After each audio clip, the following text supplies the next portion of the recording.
Vereador Cláudio Libardi vota sim.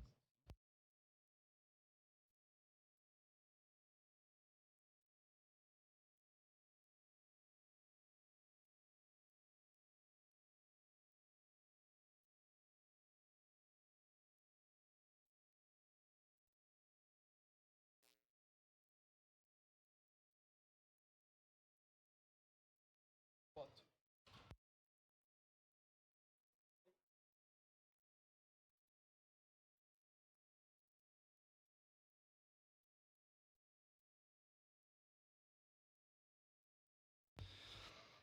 Encerrado o registro dos votos, encerrada a votação.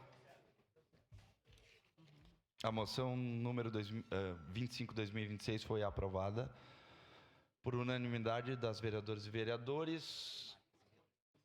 Vereadora Andressa Marques em representação, com ausência dos vereadores Aldonei Machado, Andressa Malman, Caleb Garbim, Fiuza, João Ex, Lucas Carenato, Pedro Rodrigues, Sandra Boneto, Wagner Petrini e Zé D'Ambros.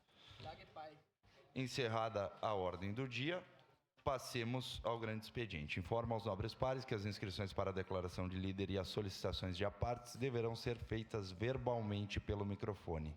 Com a palavra,